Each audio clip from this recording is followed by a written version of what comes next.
Santiago বার্নাব্যুর গ্যালারিতে Vinicius জুনিয়রকে লক্ষ্য করে দুইয়ের ধ্বনি। এই দৃশ্য ফুটবল প্রেমীদের জন্য ছিল হতাশাজনক ও বেদনাদায়ক। যে খেলোয়াড়টি গত মৌসুমে রিয়াল মাদ্রিদের সাফল্যের পেছনে বড় ভূমিকা রেখেছে, তাকে নিজের মাঠে দাঁড়িয়ে সমর্থকের একাংশের কাছ থেকে এমন প্রতিক্রিয়া পেতে হলো।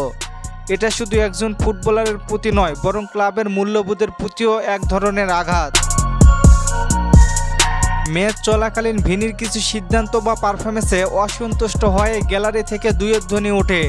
গোলের সুযোগ নষ্ট, অতিরিক্ত ড্রিবলিং কিংবা রেফারির সঙ্গে আবেগী আচরণ, এসব নিয়ে সমালোচনা থাকতেই পারে।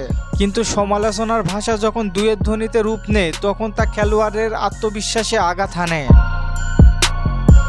বিশেষ করে ভিনিসিয়াসের মতো একজন খেলোয়াড় যিনি আগের লা লিগায় বারবার বর্ণবাদী আচরণের শিকার হয়েছেন, তার জন্য এই অভিজ্ঞতা আরও মানসিক চাপের। ভিনিসিয়াস জুনিয়র কেবল একজন প্রতিভাবান উইঙ্গার নন, তিনি রিয়াল মাদ্রিদের ভবিষ্যতের নেতৃত্বের প্রতীক। চ্যাম্পিয়ন লিগ জয়, গুরুত্বপূর্ণ ম্যাচে গোল ও অ্যাসিস্ট, সবকিছুতেই তার অবদান স্পষ্ট। এমন একজন খেলোয়াড়কে দুইয়ের ধ্বনি দেওয়া মানে তাকে নয়, বরং দলের মনোবলকেই দুর্বল করা। ফুটবলে আত্মবিশ্বাসী বড় শক্তি, আর গ্যালারি থেকে আসা নেতিবাচক শব্দ সেই শক্তিতে ক্ষয় করে। রিয়াল মাদ্রিদের ইতিহাস বলে এই ক্লাব তার খেলোয়াড়দের কঠিন সময়ে আগলে রেখেছে। ক্রিস্টিয়ানো রোনালদো থেকে শুরু করে অসংখ্য তারকা খারাপ সময় পার করেছেন,